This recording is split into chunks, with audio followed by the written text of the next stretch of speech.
Alors si je te dis intimité avec toi-même, à quoi est-ce que ça te fait penser? Qu'est-ce qui te vient le premier à l'esprit?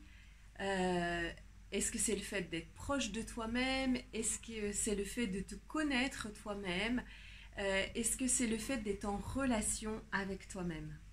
Alors, être intime avec soi-même, ça a l'avantage de commencer à s'apporter par soi-même toutes les choses dont on pourrait croire qu'on a besoin quand on essaye de rentrer en relation avec quelqu'un d'autre.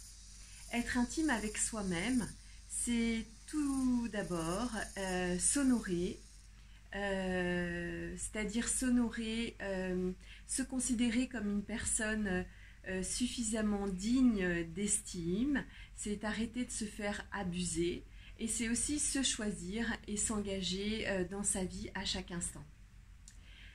Le deuxième point de l'intimité, c'est la confiance. Alors pas nécessairement la confiance comme on a l'habitude de l'imaginer.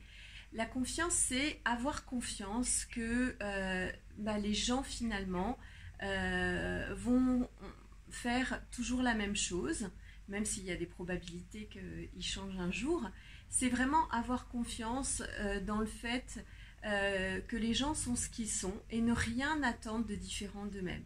Donc ne pas chercher à changer les autres parce qu'on veut ou parce qu'on souhaite une relation. Le troisième élément, c'est le laisser être.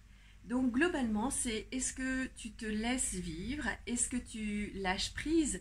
Est-ce que tu te laisses être qui tu es sans te juger? Et juste dans cet espace de liberté, de libre arbitre et de possibilité.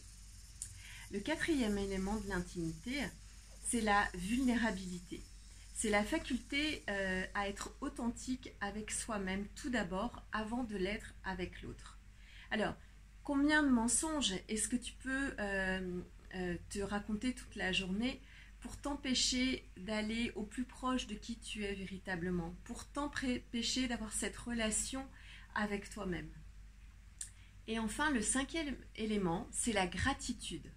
La gratitude qui pourrait même remplacer l'amour. C'est se dire chaque jour, voilà, quelle chance est-ce que j'ai d'avoir ce corps, quelle chance est-ce que j'ai d'être en vie, quelle chance est-ce que j'ai d'être en relation avec moi-même, d'avoir cette relation fantastique et merveilleuse avec moi-même, et de demander ça aussi pour l'autre. Donc aussi, quelle gratitude j'ai pour l'autre, qu'il soit dans ma vie, quelle gratitude j'ai d'être en relation. Et si ces 5 éléments de l'intimité, tu ne les as pas déjà pour toi, ça va être très très difficile de les avoir dans une relation. Donc d'abord commencer à répondre à ses propres besoins et à s'accorder l'honneur, la confiance, le laisser-être, la vulnérabilité et la gratitude à laquelle on a le droit et à laquelle on a le droit de prétendre en tant qu'être infini. Et ensuite, une fois que tu as ça, demander avec qui de précieux est-ce que je peux ajouter à ma vie, quelle est la personne qui va le plus contribuer à mon futur, et ensuite être en capacité de partager ces éléments de l'intimité avec une autre personne. Voilà.